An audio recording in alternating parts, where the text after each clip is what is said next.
Greetings, everyone. This is Marco Ponce of BeingJustified.com with the Watchman Report. And today we have a special guest. We have Karen Elliott House, which is a Pulitzer Prize-winning reporter and former Wall Street Journal publisher.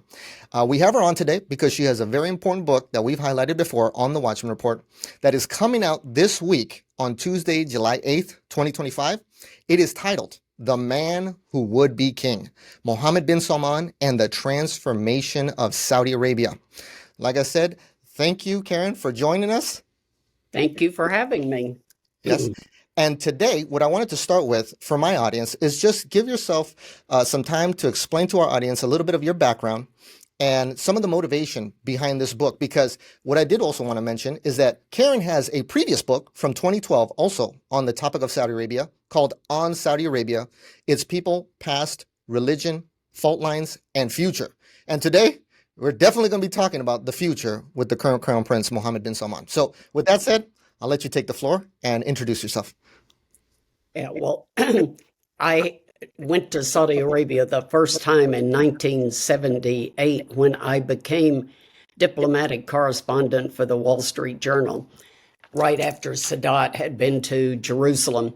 So the Middle East was a big issue. And my boss at the Journal said, go to these countries you're going to write about: Israel, Jordan, Syria, Saudi Arabia, Egypt.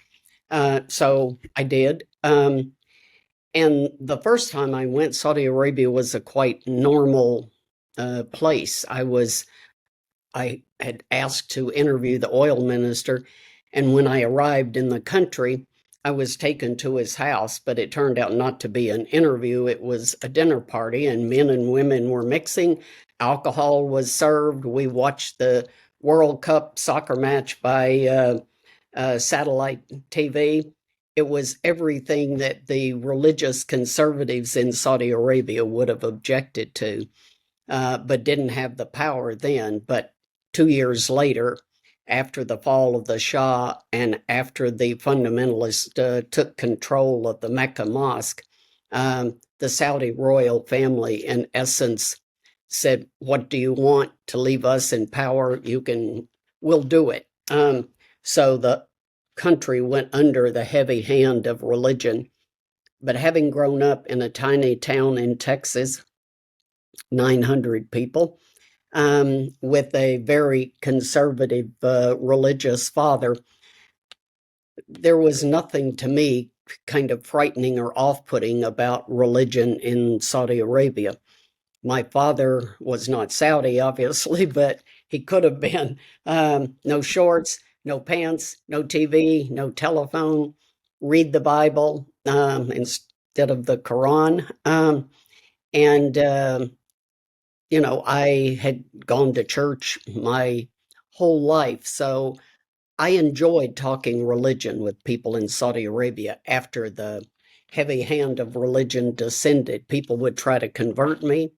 Everyone tried to convert you, gave you a Quran, etc. And I started to enjoy actually learning about Islam and talking to people about it. Yep.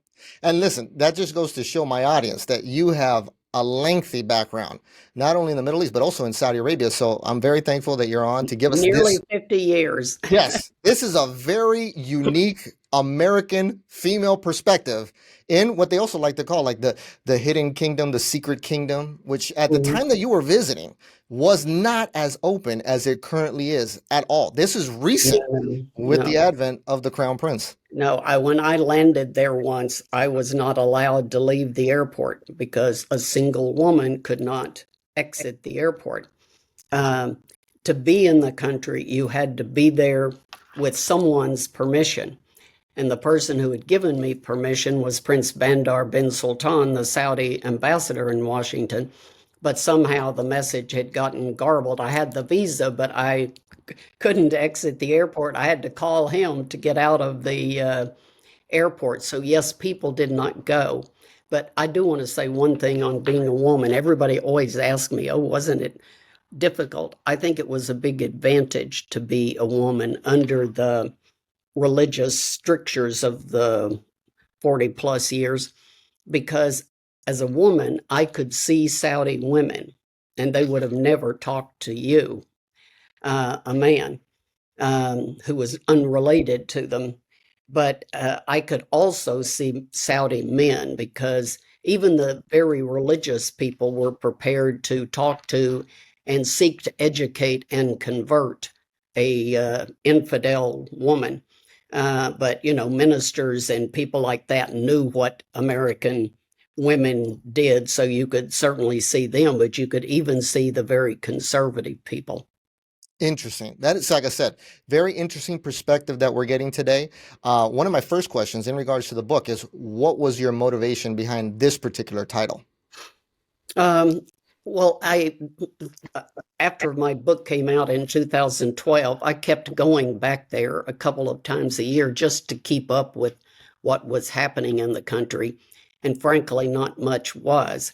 But when King Abdullah died in 2015 and his half brother, King Salman, ascended, he elevated his son to deputy crown prince.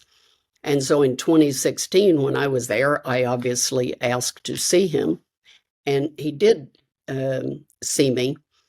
And so we had a off the record conversation for about 3 hours. And then in 2017, I was back. He runs a future investment forum in the kingdom, and I heard him perform there. And I decided, he was very interesting. And where he was young, he was unlike any Saudi I'd ever met. He loved to stand out, and most Saudis like to blend in. They don't have that American individualism that me, myself, and I, look at me, the Donald Trump syndrome. Um, and so I saw him only briefly that time, not less than an hour. And I said to him, your picture is all over on every building and every hotel lobby, he and his father and his grandfather. I said, but you're a cardboard cutout. Nobody knows anything about you, because he was the sixth son of the king, so he shouldn't have amounted to anything in a hierarchical society. And young Saudis, people didn't know much about him because he hadn't been, crown prince or anything. They hadn't watched him come up. He was 29 years old. Um, and I said, I would like to talk to you and write about, where did you get these ideas? What shaped the man who is reshaping Saudi Arabia? And he didn't say yes, he didn't say no. But, I kept seeing him. And then in 2019, in the fall of 2019, he said, okay, I will cooperate. In February of 2020. And of course, COVID came along, so I couldn't go there in 2020. But he did continue, and eventually they agreed to put all of my conversations with them on the record so I could actually quote him. But, it's the fact that A, he is so powerful in the country, and B, has ambitions to be so important in the region and the world. Saudi Arabia has been an important country since, at least when FDR and the old king met, because we needed oil. But it's more so now because it's located in a part of the world that matters between Asia and Europe, and he has big ambitions to be a technological hub, to be one of 5 countries on the moon. So he's only 39 now, so he has another half century to rule. So it's important to understand him, I think, for Americans, for everybody else, but especially Americans. We don't need their oil now because of fracking in this country. That could change at some point. But the world needs their oil. So if we're going to be good allies to Europe or Asia, who need it desperately, then we have to cooperate and understand and utilize the Saudi power on our behalf, not against us. Yep, that's all a great background in regards to the motivation. Like you said, not only the American public, but this is for the world to try and understand this man because you said it best. I mean, it's essentially like you're a cardboard. We don't know your background, we don't know where you came from. That goes into my upcoming question here is as you were in Saudi Arabia for the length of time that you were, did you see his rise coming from within the royal court, or did it surprise you as well, especially when he dethroned MBN? You mean when he dethroned MBN, Yeah, the previous crown the prince. previous crown prince? Oh, yes, obviously by then. But did I see his rise coming when Abdullah died um, and his father became king? I I didn't. I didn't know. I mean, I knew that he was close to his father because the king's, when he was the governor of Riyadh, Prince Salman's two oldest sons died within a year of each other. Oh, And the rest of his boys from the first wife, he had six children, five boys and a girl from the first wife, they were all older and busy. And MbS is the first son from the third wife. And he was, 16 or 17. He had time on his hands and went with his father and listened and learned tribal politics. He learned what princes had done, what bad things, because his father was the royal family disciplinarian. Um, so he had access to a lot of information. And literally on the day that Abdullah was buried, I did not know this then, but he called up four prominent Saudis in government and said, I want to revamp the government. And they said, well, that'll take a while. And he said, well, as long as you do it by morning. Um, and they did. They got rid of 12, supreme councils that, in essence, stopped anything from happening and created two entities, one for economics and one for security. And pretty soon he was running both of them. And then he became the deputy crown prince, and then he removed his cousin and became the crown prince. yeah, that for me, I had him on my radar in 2020, so I was not aware of the Crown Prince rise from 2017. But when I Mhm. look back at it, I said, yeah, this should have shocked anybody. The way he just now, like you said, he was defense minister for a little bit, but then he just took over Crown Prince position. Now that goes into my other question: is right now what I've told my audience is rather interesting. Is the idea that when MBN was Crown Prince, the deputy Crown Prince was MBS. But now that MBS is crown prince, even Financial Times recently highlighted this. This is like a conundrum that I've thought about. And right now, if you look at it, if you look at the hierarchical structure, there is no deputy crown prince behind MBS. How does Right. how do you read into that? I don't. I think that he is very driven and active and determined and doesn't believe he needs one. The real question is, who's he going to name as crown prince when his father is dead and he is the king? Because the real purpose of a crown prince in Saudi Arabia is to be the spare in waiting. That if something happens to the king, this man steps up and seamlessly takes over, at least briefly, even if the family decides to do something else. But he has pretty much eliminated this family council of voting that King Abdullah created for the family to decide who is the leaders going forward. So I mean, people speculate that he might name his brother, Prince Khalid, who's the defense minister now, that he would name his cousin, a favorite of his, who runs the National Guard. But no one, as they say in Saudi Arabia, anyone who knows doesn't tell, and anyone who tells doesn't know. Yep. So I admit right up front, I do not know. I mean, if I get a chance to talk to him again, I mean, there are lots of questions like that. What's interesting about him is, I mean, he probably wouldn't answer if I said, what are you thinking about your next crown prince? Because, um, but mostly, when you ask him a question, he answers. When he was asked about how does he handle the religious, that he removed in essence from the streets and pushed the power and authority of the religious clerics off.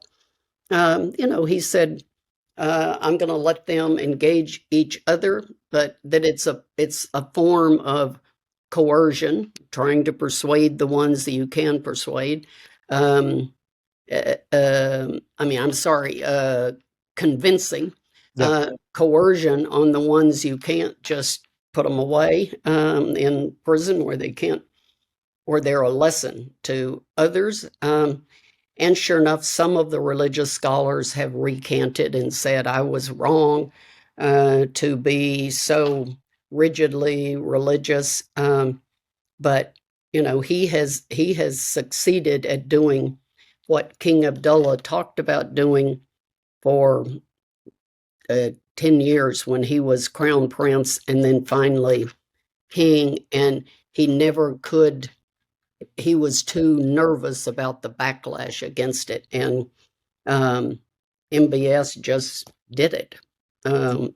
That's what is to me so amazing about him. I repeat, is very un-Saudi. He likes to stand out. His view is that you must have big, bold ideas and push them fast. That it's dilly-dallying and timidity that destroy things. So he's lived by his. He practices what he preaches. Most definitely. It's moving very fast in that regard.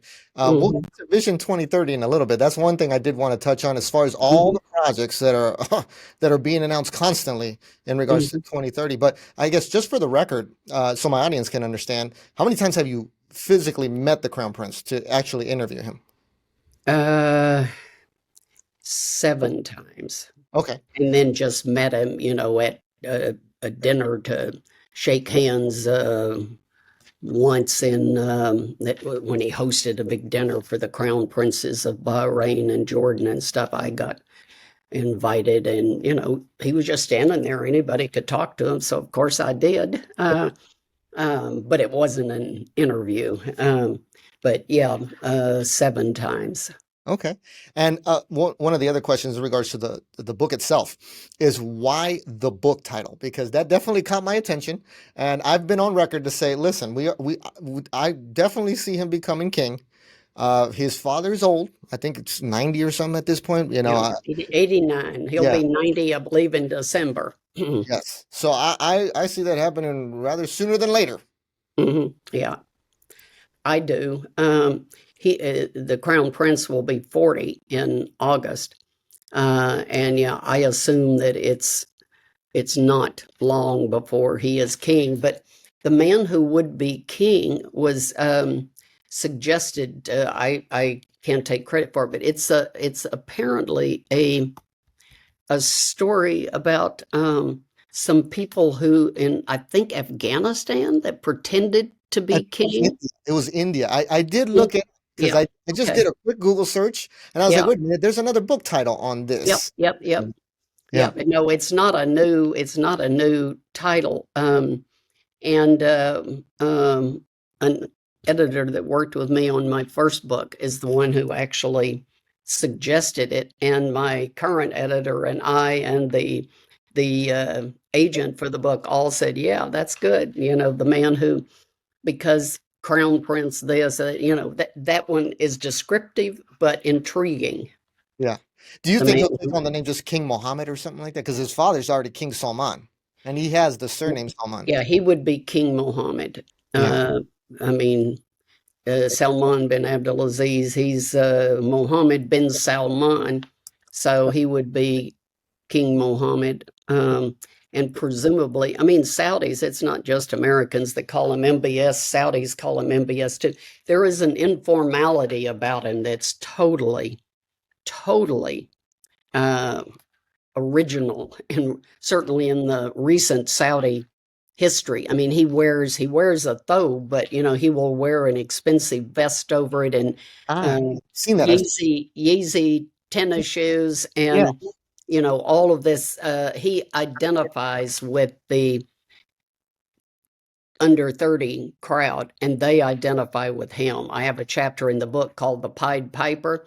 They do kind of follow him, and really, see him as what they would like to be. He has made people relax. They smile. I mean, in the old Saudi, people were so tense, what with the religious police watching, that there was no such thing as a man on the street interview. You could not just walk up to a Saudi and say, "Hi, I'm Karen Elliott House from the Wall Street Journal. Can I ask you a few questions?" I mean, you know, um, but now people are they smile at you. If you ask them a question, they ask you, "Where are you from?" They talk to you. They have that kind of informality um, that he has.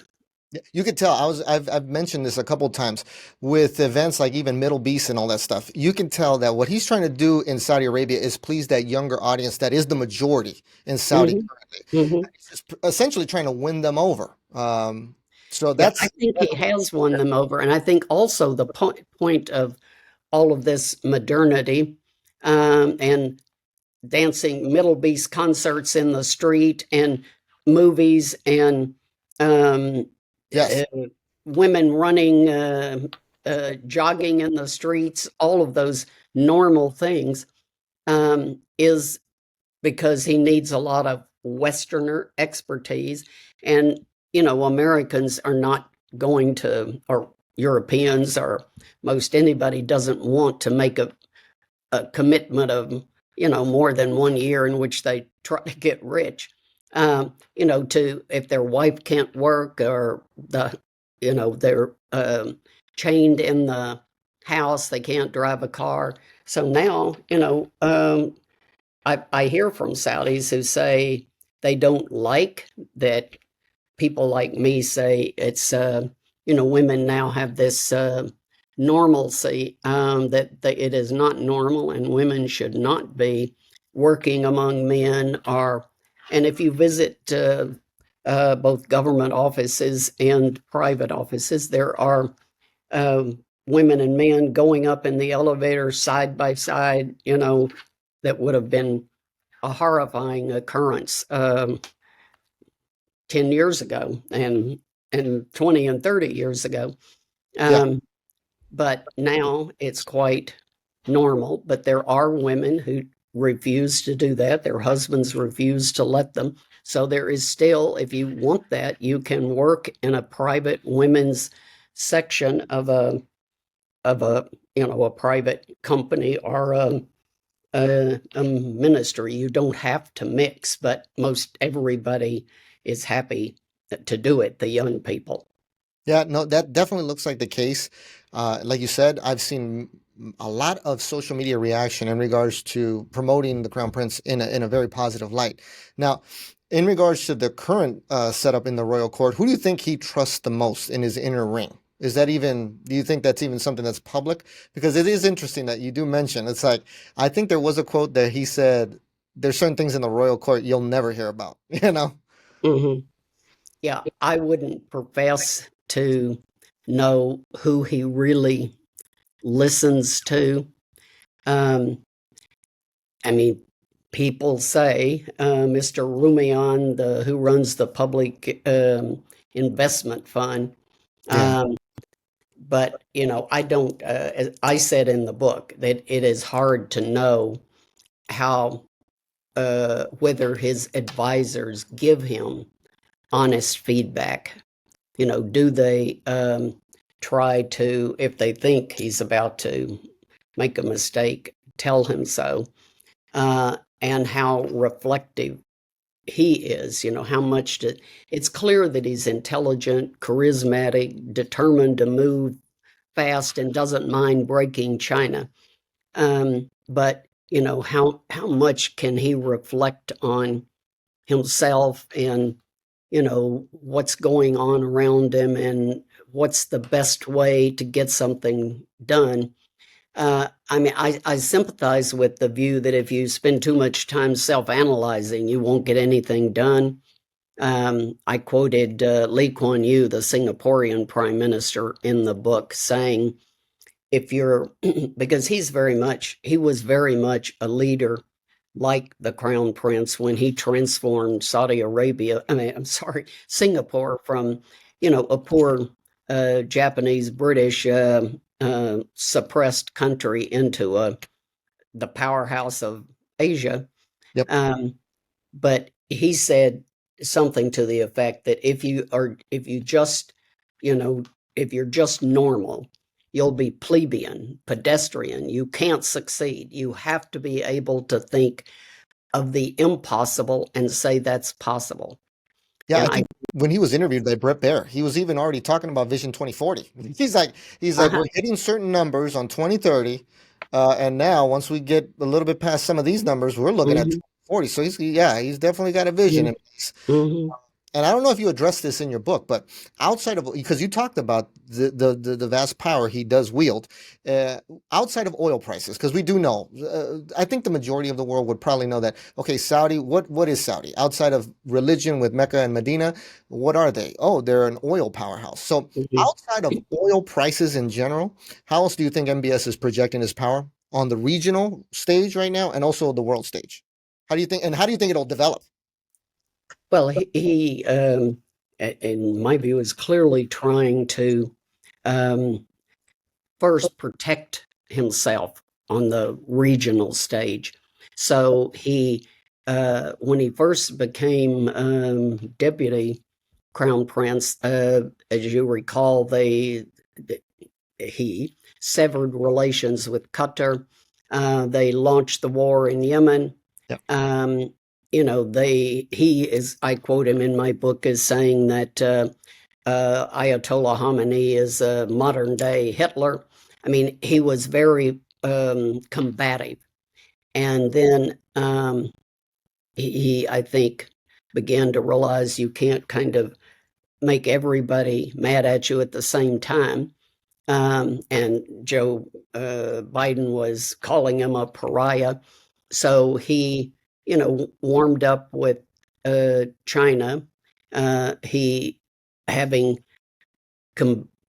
combated Russia by opening up the oil taps, which drove the prices way down, he decided to cooperate with Russia so the two of them could control production pretty much, and thus prices. And then he did diplomatic relations with Iran in March of 2023. That one really surprised me, by the way. That one, It did me. Like, what is this? I was seeing him on March can't remember the precise date, but he said to me, I'm going to restore diplomatic relations with Iran.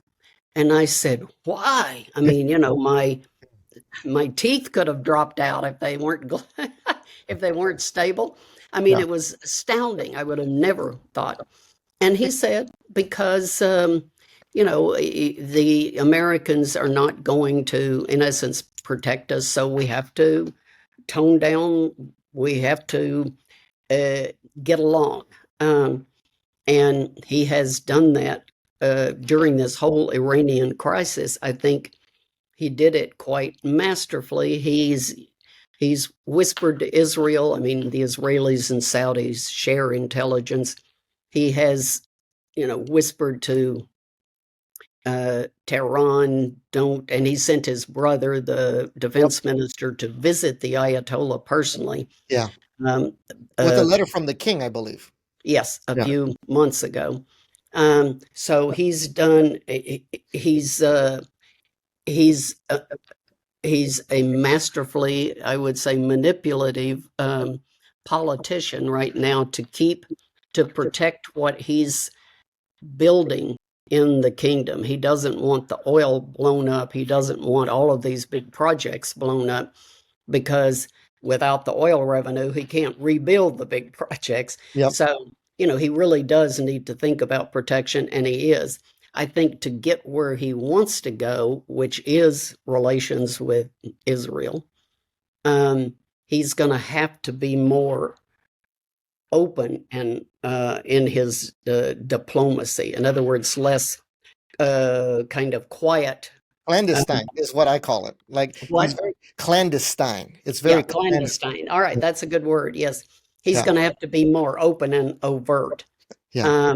And he has. Some people are actually calling it brave. Like I keep hearing this statement of we need more brave leaders in the Middle East, almost as if like trying to persuade him or kind of Yep, like force him into the picture. Like we need brave new leadership. That's what I keep hearing. yep, yep, It's almost like they're chanting at MbS. Come on, man, yep, get in the picture here. You yep. know? Yeah, especially the Israelis, I think. I mean, they talk to me. I have this in the book, some of them about, he could go to Jerusalem the way Sadat did, and it would transform. I don't think he will do that. The crown prince is, his people say, and he told me when I asked him once about who was he like, and he said somebody, and I said, "Oh, you mean uh, dignified?" And he said, "No, not dignified, shy." And then he said he was so shy in the second grade that he could not perform in a second grade play at his school, even though he had rehearsed with all the other kids. And his father came that day to see him, and he begged him and he begged him, and he wouldn't do it. He just wouldn't do it.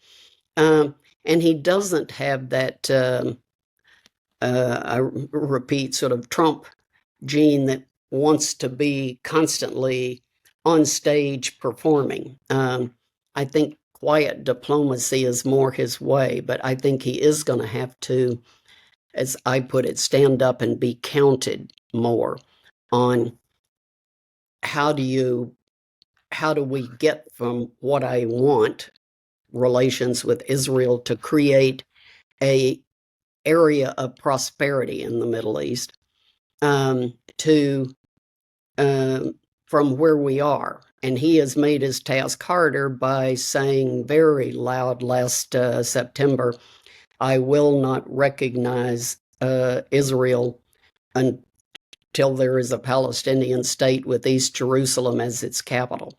So that was a kind of bold and out loud statement that complicates things, I think.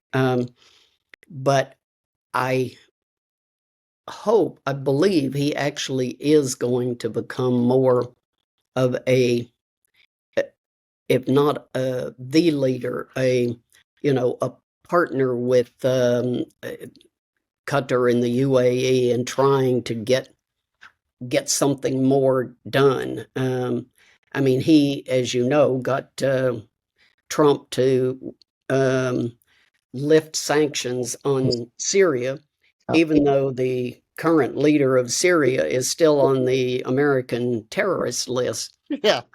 Yeah. which is an odd one. But I think there might be something there. I mean, he needs real stability in Syria. He needs Iran not to be able to get back in there and cause disruption in Syria. I think he's willing to invest money in that.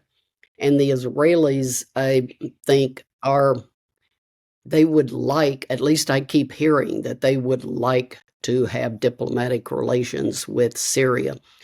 And I don't know the Syrian leader, so whether he is courageous enough to do that, but he might be, if whispered to by MbS the way MbS whispered to Trump, do it, do it. Um, so that could provide some movement, but I don't know how one gets out of absent a Palestinian state. How they recognize Israel, because I think their only issue is just the foreign minister has said very clearly, we don't want to rebuild Gaza just to have it blown up again, Yeah. or rebuild anything to have it blown up. We need a solution. Yeah. So if they could be convinced that there was a solution, a lasting solution, other than a Palestinian state, maybe they would go for it. But I understand totally why. They've got a lot to spend their money on, and they don't want to be the rich guy in the region of impoverished people. They want the prosperity to spread.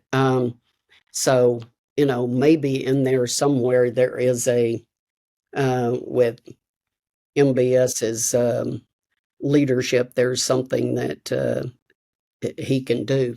But worldwide, I think, I'm sorry to go on. I think he's recognizing China and Russia. He wants a relationship with the U.S., obviously, because we're the ultimate protector.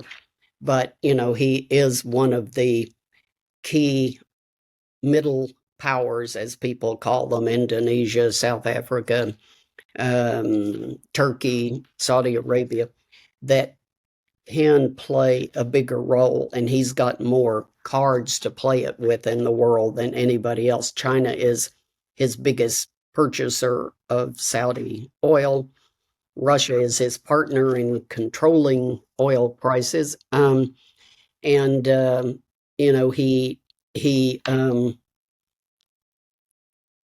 he can use those cards with us, and Trump seems to be smart enough to know that you can't do what Biden tried to do, write off Saudi Arabia. That was a fool's errand.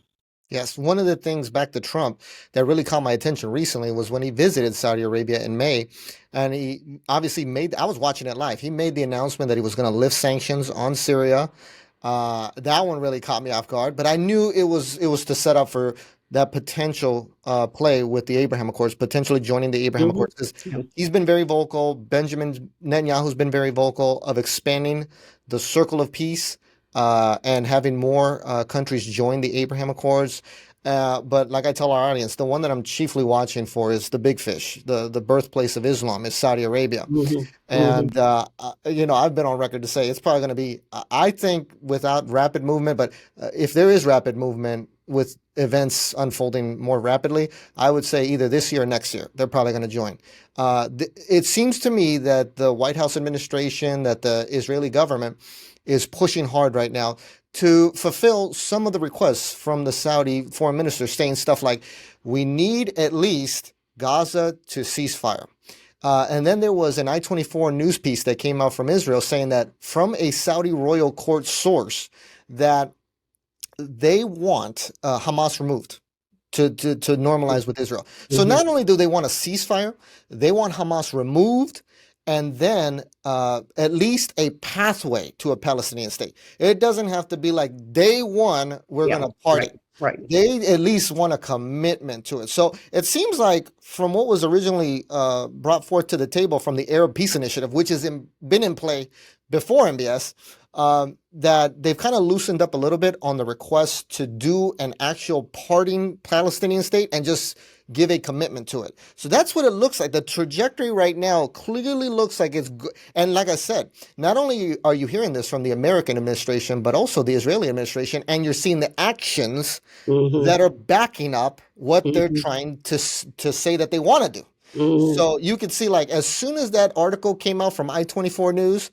about Gaza ceasefire and Hamas being removed, the same day there was another article from Israeli sources saying Benjamin Netanyahu says, I want to remove Hamas. I said, okay, so it looks like, what do you guys need, Saudi Arabia? Okay, let's see if we could accommodate. As we're on a war footing right now, and we're still, essentially, I think that's almost like 70% already controlled by the IDF in Gaza right now. So they look to be closing out that loose end. And what I tell my audience is that before any deal can go down with Saudi Arabia, Gaza has to finish. That has to, guaranteed, Yeah. has to finish. That cannot be going on, because one of the other things I was going to talk to you about in a question was, you've mentioned this on other interviews that I've seen you on promoting this book, and that is the Saudi Arabian public would not allow, they wouldn't like MbS for doing a deal with Israel while the Gaza war is still going on, and they're seeing that. Because you say that, their younger audience might not be aware of all the previous wars within the region, but they're currently seeing Gaza, and that's not a good play right now for the Saudi public. Yeah. Yeah. I mean, I think young Saudis, didn't really, they weren't alive for the 67 war, the 73 war, the 78 peace. I mean, none of that. So Israel wasn't an enemy, it was just a country. But having watched the Gaza war on social media, at least the polls show that the overwhelming majority of young Saudis are against recognizing Israel. I think, the crown prince obviously doesn't want to take a risk with his life. But my feeling is that when he has what he thinks he needs, he will be able to sell it to the young people. The bigger concern is, does he do something that rallies the religious and his royal cousins who did not like being pushed aside or locked up in the Ritz-Carlton? And, there's some kind of something comes together against him. I think, Netanyahu's going to be in the U.S. on Monday. Yes. He's And actually, I think, in the air right now. yeah. As we speak on Sunday here. And, I wouldn't bet on it, but I wouldn't be totally shocked if there was some progress or some discussion, at least, about Syria and Israel. Because the Syrian leader desperately needs he needs money, he needs know-how, he needs a lot of stuff to try to put together a country that Assad completely destroyed. Yep. So, I mean, the Israelis have a big reason to want peace there. How much they want to control a bigger swath of Syria for their own protection. Whether he Like can, with Golan Heights too. yeah. I think that is a big key figure right now in the news. But Israel's not going to give up the Golan Heights. That was the point. Yep. So I think, if he can just accept that, and maybe they'll give up taking any more, and you could have a deal. And obviously, I believe the Crown Prince would be very supportive of that, because he really, I think, does see himself as one of the people seeking to save Syria. But on the other hand, the Israelis, Netanyahu, people say, is considering calling an election, and his own right-wing coalition members say that if he, gives up anything in Gaza, they'll bring down the government. Yeah. I tend to doubt that it's intended to intimidate him. But a lot could go wrong in Israel if you wind up having the government brought down, or an election where Netanyahu, for whatever reason, loses, and whoever comes next is maybe easier for the Saudis to deal with, maybe not, because it's new. So I think at some level time is of the essence. That Trump. I tend to think, like you, that it will not be this year. That it's just for Saudi Israeli. That it's just not going to happen. But again, the Crown Prince has a big incentive because he is not getting the foreign direct investment he needs. Tourism is the major industry he's trying to build. And I think the absence of a public peace with Israel and a more and lower tensions throughout the region affects people's willingness to invest in in Saudi Arabia, and their willingness to visit the country. Tourism is up, but when you've just had this war with Iran and the Gaza war going on, it it is not rising as much as they hope. Yes, and listen, you mentioned tourism, and that's another question I was going to ask you in this regard, because we know that Saudi Arabia is ridiculous when it comes to religious tourism because of being the two custodians of Mecca and Medina. That itself is, I think, anything more than any country can handle, really.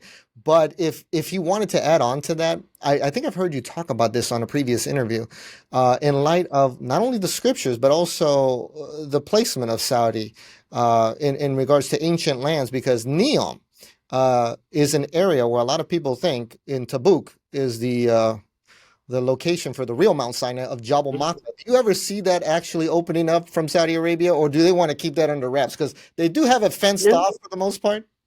no, you can go there. I went to Jebel Lows, and you can see the well of Moses. And all of that is fascinating because, as I wrote in this book in 2009, when I was writing the first book, I said to a minister, because my church minister told me, "Did you realize that there are people that think that this spot in Saudi Arabia is the real Mount Sinai?"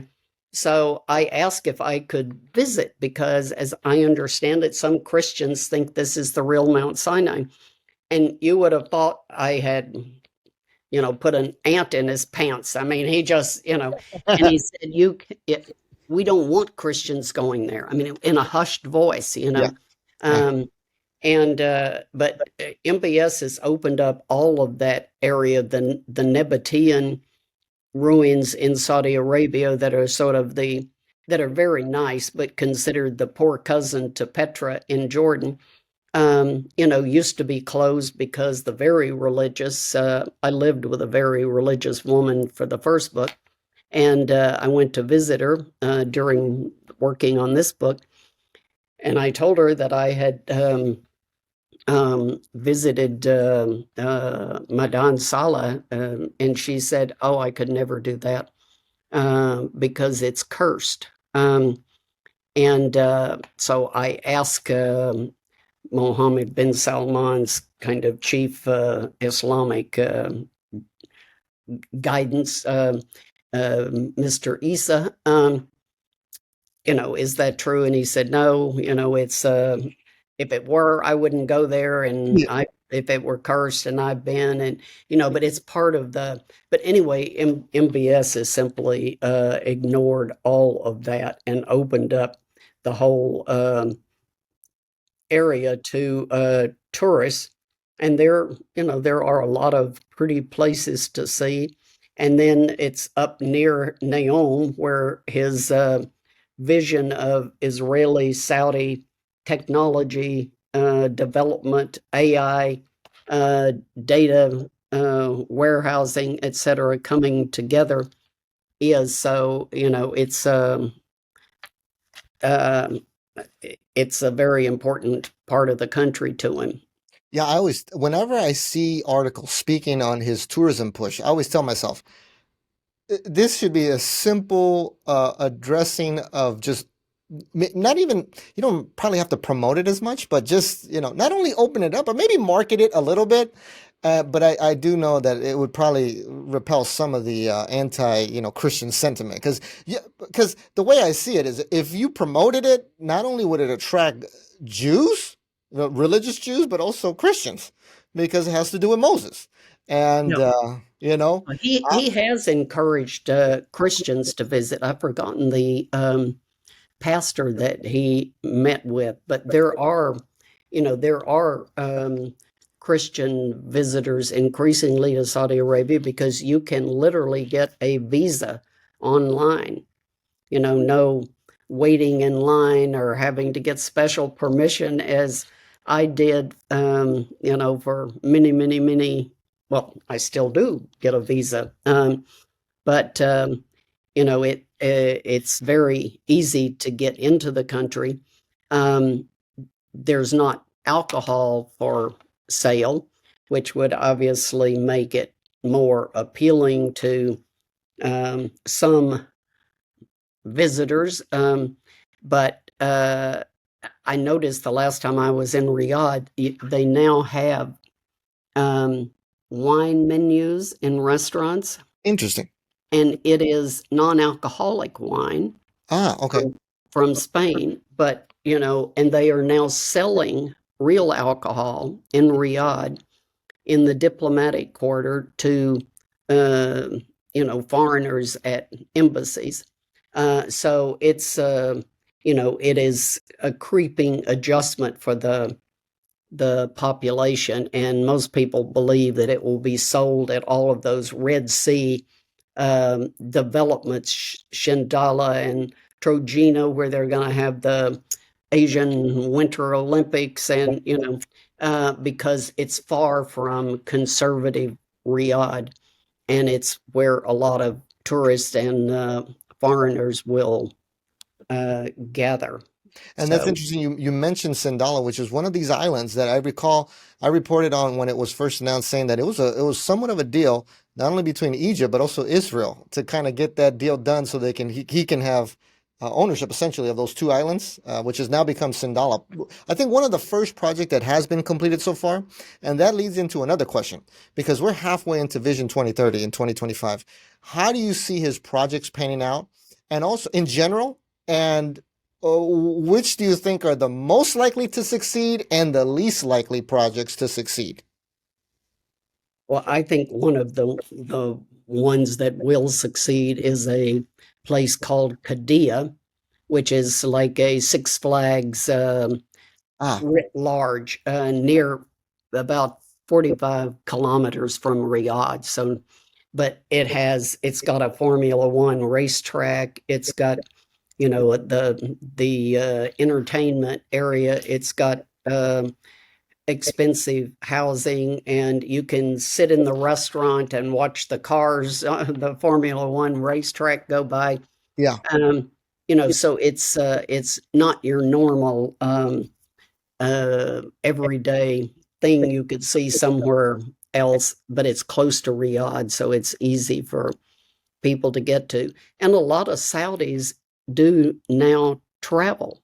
When I was traveling, I went to all 13 provinces when I was doing that first book, and Saudis did not move around the country then. I mean, it was just you lived wherever you lived. And if you traveled, you might go to Bahrain or you might go to Europe, but you didn't go elsewhere in the kingdom, hardly at all. People in Riyadh didn't want to go to Jeddah. People in Jeddah didn't want to be caught dead in Riyadh. Um, and now Saudis, wherever I go, I run into other Saudis. So I think Qadiyah attracts them.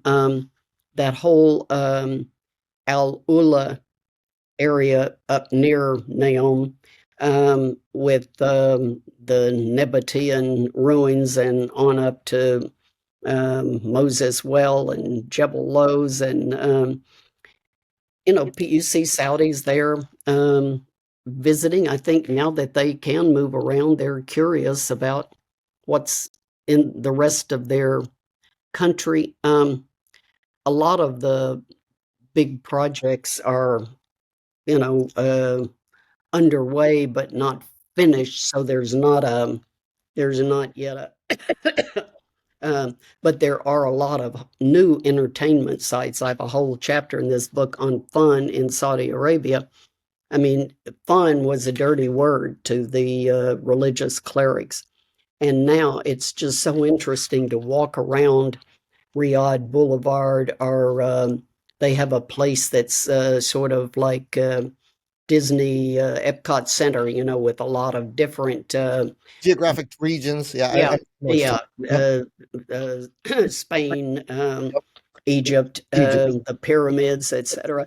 And um, you see people, they always seem to take their children out, little children being pushed, and um, women throwing basketballs at, trying to win a big yellow velour banana that's 5 feet long. I don't know what the kids do with it, but people just having fun, which just boggles my mind. And you see, you have your child's face painted like a cat. The whole idea of creating a human likeness is against Wahhabi Islam because you're playing God to draw a face. But the woman painting the cat's faces on kids, as I say in the book, doesn't look like she's afraid of going to hell, and the kids don't either. It's just a completely different society. I think it will take a lot longer than 2030 for it to succeed or fail. And some of it obviously will succeed well, and some of it probably will not. But I think he's got, the world is going to continue to need oil far beyond what the climate change people Yes. want. Yeah. And he's creating a lot of renewable energy too, both to use so that he has more oil to sell, and to sell the renewable energy to other people. I'm a Texan, so I will use this analogy, but I think he is a bit like the state of Texas. It used to be heavily dependent on oil revenue, and it, now is much less dependent because it built up a lot of industries in the state, and um, and it's also the biggest producer of renewable energy, even though it is still the biggest producer in the U.S. of oil. So it is both the biggest oil producing state and the biggest renewable energy producing state.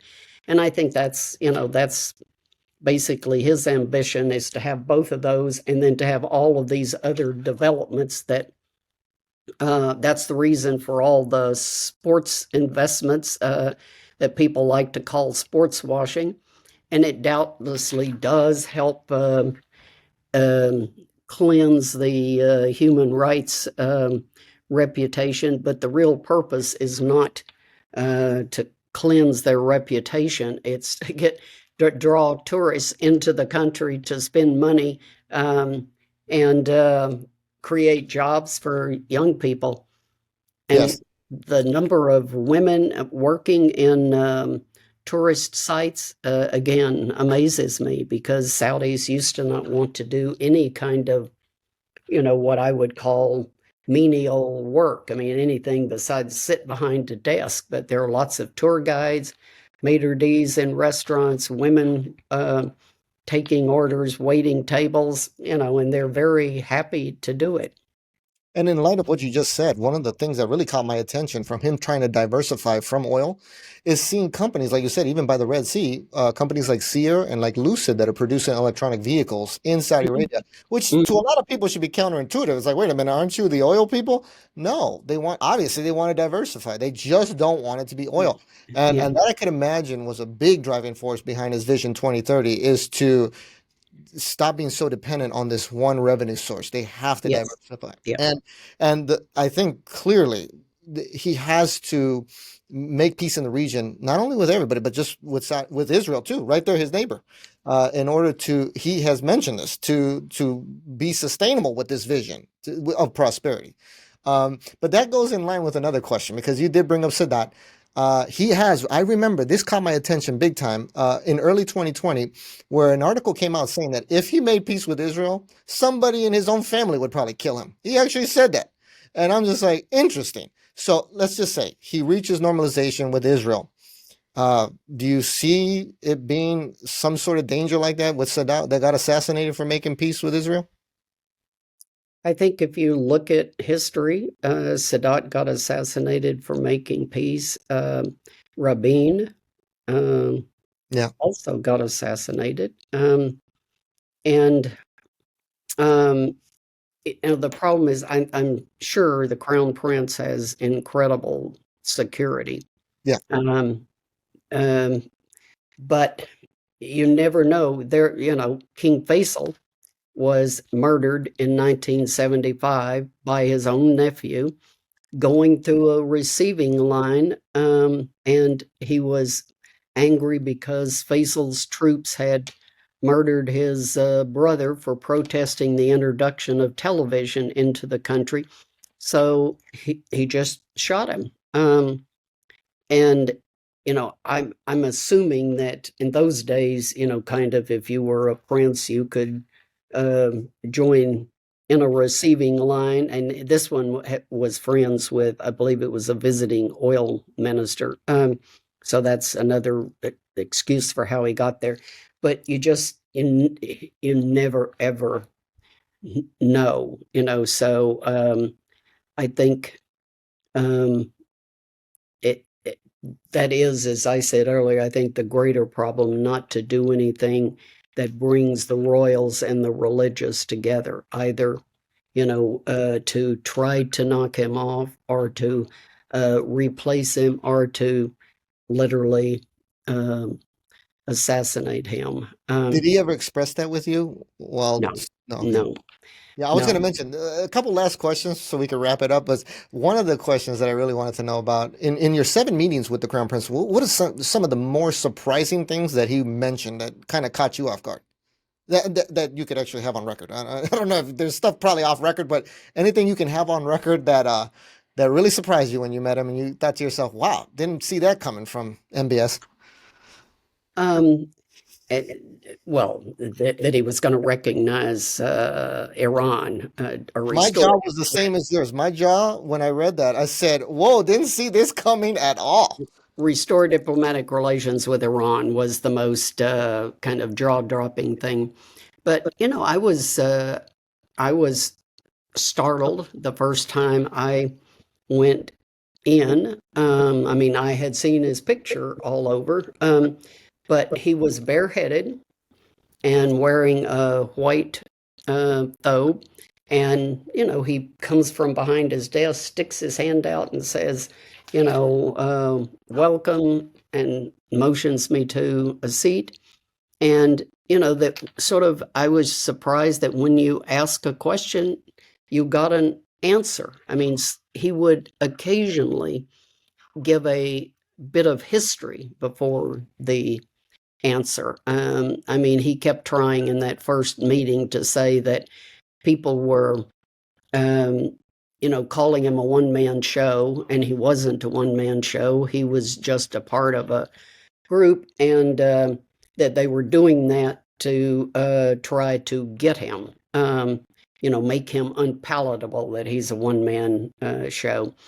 But so I mean, I was surprised by the um, I knew he was young, but by the kind of youthful confidence and charisma, because most Saudi uh, ministers are King Abdullah, any of the senior Saudis I had ever met at a level with him, were, you know, stiff. They had a lot of retainers walking around them, so you couldn't actually get them to focus on you. Handing pieces of paper and passing tea, and um, and he served the obligatory tea. He didn't personally serve it; he had one serve it. But then we just got right into talking, and he was quite open and forthcoming. The other time that surprised me is, I guess maybe the last time I saw him, I walked in and he had a big smile and shook hands and said, "Long time no see," because this was through the COVID period. Um, and uh, I was wearing my black abaya. My head was uncovered, but I had on the black abaya. And he said, "You know, you don't have to wear that." And I said, "Yes." And then just got right into asking questions. But, it's sort of like he is very focused on detail. And I think he would probably be happier if somebody like me didn't wear an abaya, because that would indicate that, more that things are changing. But I mean, I I find it comfortable to wear because most Saudi women are still wearing them, not all head covered up, but it's just easier to not stand out. I mean, I probably stand out anyway as an American, but at least you have on the black clothing. Yes. And so we can wrap it up. One of the things I was interested about is from your perspective of being in the Middle East for such a time, um, the advent of the technology, the AI, for instance, what really caught my attention with MbS and also his push with Vision 2030 are all these global conferences on the topics of biotech, finance, Hmm. cybersecurity, Hmm. AI, tech. I know for me, and this is a little bit of background on me. I grew up in middle school to high school having a friend from Saudi Arabia, first generation Saudi Arabia born citizen that immigrated to America, and he would tell me about all his Saudi upbringing and it was very very religious, very strict. He would tell me he mentioned a lot of things about like chop chop square and all that stuff. Hmm. Yeah. Came to the capital punishment and stuff like he would never forget about after seeing. But you know, I think after 2020, and especially with this push of Vision 2030, what's your perspective on that push in line of like, I'll tell you right now, most Americans, they might just see Saudi as an oil-rich country, but not as a country that all of a sudden is now pushing all. A lot of people should ask themselves, like, what happened to the Silicon Valley? What happened to America? What happened to San Francisco? All of a sudden, not only are you having Saudi Arabia positioning themselves as the oil brokers that they were, but a peace broker and also a technology broker. Like the global, they want to be a global AI hub. How do you see that playing out? And is that all because of MbS? Yeah, I think so. I mean, I am considerably older than you, so AI is not my specialty.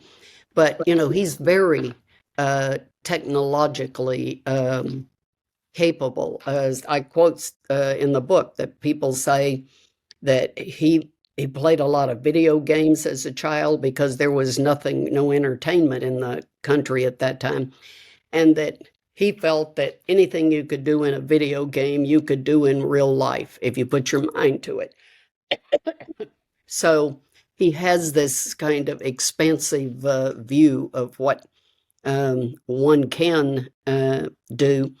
And he hosts, as you say, every kind of health, finance, Yep. technology. Um, I can't even name them all, It's but broad. It's very broad. yeah. And for anybody watching the Middle East, I mean, since 2020, it's like, what happened? All of a sudden, they are on a very interesting trajectory that was never in play before. I'm sure you definitely can understand that. You're Yeah. like, just happened with all Yeah. these global conferences, and that's the thing I see tied to it is global like global AI summit, global Hmm. biotech summit, global Hmm. cybersecurity, and I'm just like, man, Yeah. Yeah. he wants to go global. That's for sure. Yeah. That's for sure. No, Now, right. He is, he is at the seeks to be at the center of everything, not personally visible talking, although he does that well. I mean, he had a robot at one of the finance things, and he had the robot walk around the stage, and he talked about the difference in modern cell phones, and I mean, he's highly technological. And he says, when I asked him once, who influences you? Who do you look to? He said, I tell my children, don't listen to don't follow me. You're going to need your own new ideas. And that I love my father, but I am not he. He seeks to be a a creative thinker, and he's got the confidence. And he seems to be an incredibly hard worker. One of the times I was there, he has all these piles of paper on a table in front of where he sat and I sat. Even though he's very technologically competent, he seems to prefer to read information the old-fashioned way, and um, so I mean, he's a workaholic. He says that he doesn't sleep every night. He he sleeps 12-hour stretches, but not every night, so he has meetings. Many of my meetings have been in the wee hours of the morning.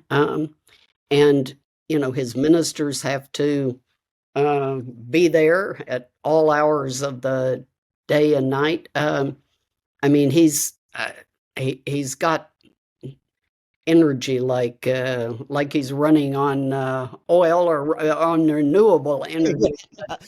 Oh man, that's funny. Well, listen, it's funny you mentioned that because one of the things that I heard from Trump is asking the prince directly while in front of him, saying, "Do you sleep at night, Mohammed? How do you sleep?" Because apparently this is probably well known among the upper echelon there. But one of the last couple questions I wanted to ask is this. He does do a lot of lavish spending, and we talked about Christianity recently. One of the things that definitely caught my attention with this man is how he purchased the world's most expensive painting, a supposed Da Vinci painting of Jesus, the Savior of the world. What do you make of that in light of him being a leader of the birthplace of Islam, buying? I mean, this should strike anybody's attention in regards to like, what is a man from the birthplace of Islam, custodian of Mecca and Medina, buying this painting with a very specific depiction, not of the Prophet Isa of Islam. It's of the Mhm, Christian Jesus, the mhm, Savior of the world. mhm. How do you take that? Because let me tell you, that one really caught my attention. I think, yeah, obviously mine too. I think that is the kind of stuff he does to get attention. Oh, he got attention. Oh, he Yeah, got it. I mean There's a that couple of he's not. documentaries I on that. keep repeating, he's not like Trump, who doesn't want to stand up and command, but stuff like that he knows is going to leave people, like diplomatic relations with Iran, buying the painting of Jesus. I asked the culture minister, who's a good friend of his, where is that painting? What are you going to do with it? And obviously, nobody seems to be authorized to talk about it because, at least, I haven't any intelligence on it. I would love to see it. Yeah. And I was told once that he keeps it on his yacht, Yeah. but that seems a dangerous place to keep a whatever it was, $4 million Yeah. painting, but It was 400 million with commission. 400 million. 400 Yes. Okay. And yeah, I did hear the same thing that it was on Serene. So, like I said, this man has some lavish spending. The world's most expensive house in France, the world's most expensive painting with the Da Vinci Salvator Mundi, the world's most expensive yacht. And I did hear about that as well. That's like it was already odd enough, but then they said that it was on his yacht floating in the Red Sea, and I'm just like, okay. I don't know what he's trying to tell us here, but Yeah. that, and of Mm, course, there was still that ambiguity of having yeah. that line of separation with one of his representatives actually doing the bidding and not Mhm, MbS being the one mhm. on Yeah. paper. Yeah. But that I just wanted to hear a little bit. I do want to see where it's at, where it's going to show up. There were talks that if Riyadh builds a museum, it's going to be there for the Mona Mhm, Lisa of the Middle East. That's mhm, essentially. I did hear that in a previous BBC interview from one of his close confidants. He did say that they were pretty much open in regards to yes, it was MbS, but mhm, he wants it so that it can draw people in with the tourism. So mhm. Yeah. it's like he wants it to be They're his. trying to make art one of the central draws to Saudi Arabia. So I've forgotten where is there is a place that they are trying to make into a, an um, art exhibit kind of place where Are you people talking would about the one come. that all mirrors, the mirrored one, the mirrored Oh, building in Alula? that's that's the line, the one with mirrors. You mean that's a No, hundred? there's like there's a venue. I've seen some concerts there Oh, the where music. Yeah, yeah, Maria. Mariah, Um, that's the one. yeah. Yeah. Yeah, he has his own private box there, which I got to go into. He obviously wasn't in it, but he can come in and go without anyone, you know, seeing him. But I went to a concert there. That's a very, of the Chinese pianist Ling Ling, I think. Yeah. And Yeah. you sit in the mirrors reflect the mountains behind, but when you sit there looking through the glass, the guy's playing the piano, and behind you are these at night these pink lit, um, kind of I don't know if they're sandstone or what, but Yes, sandstone like it's beautiful, really um, very beautiful. unique. Very unique. Very unique. Yeah. Now, to close it out, I did want to tell my audience, don't forget to check out your book, The Man Who Would Be King, Mohammed bin Salman and the Transformation of Saudi Arabia. That's actually being released this week, so it's very timely. It's coming out Tuesday. I've already pre-ordered it on Amazon, but where would you suggest people go pick it up? Is it just Amazon or any other bookstore? Just Yeah, Amazon has it, I know, and I think bookstores like Barnes and Noble will have it, but it's easy to get on Amazon. yes, most definitely. I already have it pre-ordered and I do have the ebook coming in. So even before it gets shipped out, I'm going to start perusing it. And I'm always looking for little caveats here and there, especially from perspectives like yours. But I guess one last question before we close out. In the short term, where do you see MBS? And in the long term, where do you see King Mohammed? King Mohammed. I think he will remain energetic and decisive. He's got to. It's the vision is out there and it's underway. Now he has to bring it home um, and continue to protect the country.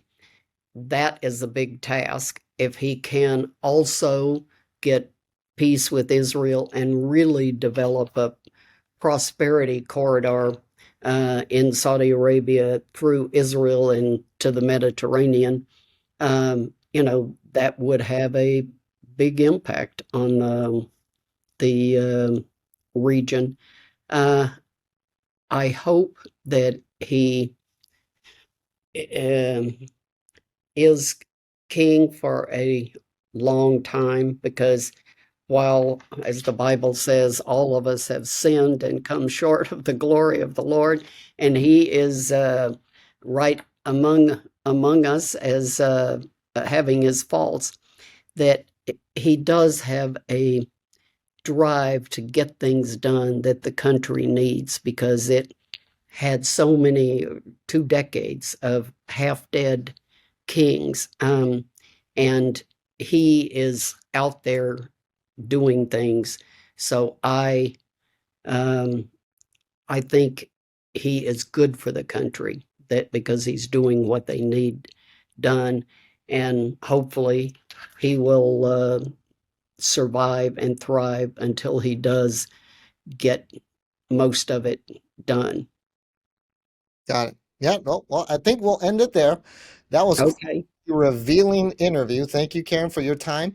And like I said, listen, when the book comes out, you'll definitely hear my review on the report as well. I'll be talking about some of the tidbits that definitely caught my attention from reading the book. Okay. But again, thank you for your time. And listen, if you ever want to come back on, feel free to do so. Just contact me and we'll have you back on again. Okay. Okay. My audience knows we talk about the Middle East, but he's one of the key figures that we're keeping our Mm, eyes on. yeah. But with that said, we'll end the interview and thanks, Karen. Thank you. You're Thank welcome. you very much.